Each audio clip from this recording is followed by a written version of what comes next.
धन्यवाद तुम्ही दिलेल्या सगळ्या सविस्तर माहितीबद्दल।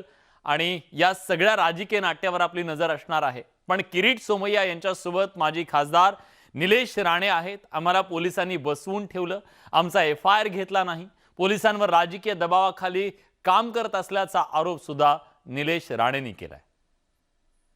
FIR का घेत नाही? भारतीय नागरिकाला FIR द्यायची प्रोव्हिजन आहे की नाही? तुम्ही उद्या जर तुम्हाला काय वाटत असेल तुम्ही प्रोव्हिजन तुम्ही वापरू शकता। दोन माजी खासदार सांगतायत की स्टेट गव्हर्नमेंट आणि गव्हर्नमेंट ऑफ इंडिया दोघंही सांगतायत की गुन्हा झालाय, तुम्ही FIR दर्ज करा। FIR नाही घ्यायला तयार SP साहेब। SP आतमध्ये तुमच्याशी जेव्हा चर्चा तेव्हा आले का? SP आलेच नाहीत, ते तिथून बसून बाकीच्या अधिकाऱ्यांना इन्स्ट्रक्शन देत आहेत। काय कारण असावं? राणे साहेबांच्या वेळेला काय कारण होतं? काय कारण होतं? अनिल परब फोनवर होता, तुमच्या चॅनलनी किंवा कोणीतरी दाखवलं होतं की कसे SP ना इन्स्ट्रक्शन देत होता, अरेस्ट करो।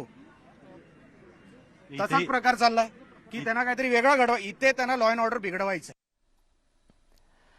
भाजपचे नेते किरीट सोमय्यांच्या विरोधात दापोलीत शिवसेना आणि राष्ट्रवादी काँग्रेसचे कार्यकर्ते आक्रमक झाले। किरीट सोमय्यांना काळे झेंडे दाखवण्यासाठी शिवसेना आणि राष्ट्रवादीचे कार्यकर्ते जमले।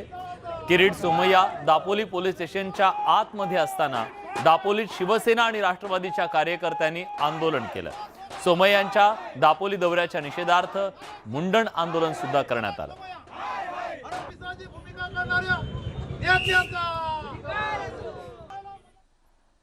दरम्यान दापोलीत आपलं रिसॉर्ट नसल्याचा दावा परिवहन मंत्री अनिल परब यांनी केलाय। किरीट सोमय्या हे पालिकेचे नोकर आहेत का, असा सवालही त्यांनी विचारला।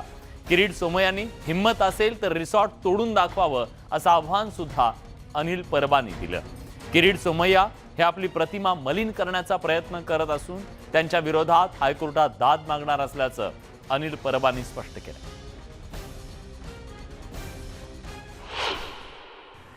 परंतु किरीट सोमय्या वारंवार हे दाखवण्याचा प्रयत्न करतायत की हा रिसॉर्ट माझाच आहे।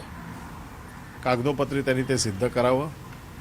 आणि किरीट सोमय्या काय पालिकेचे नोकर आहेत का की ते तोडायला जाणार आहेत? ज्या अथॉरिटीजना हा अधिकार आहे, एखादी अनधिकृत गोष्ट असेल किंवा चुकीची असेल त्यांनी त्याच्यावरती कारवाई करायचा त्यांना अधिकार आहे। किरीट सोमय्या वातावरण खराब करते।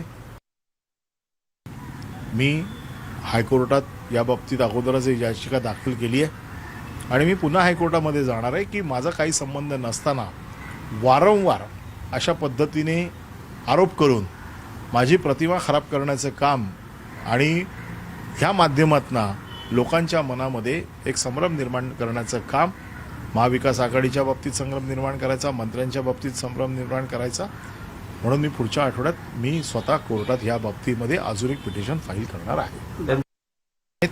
ते फक्त नौटंकी करतायत, अशा प्रकारचं वातावरण खराब करतायत।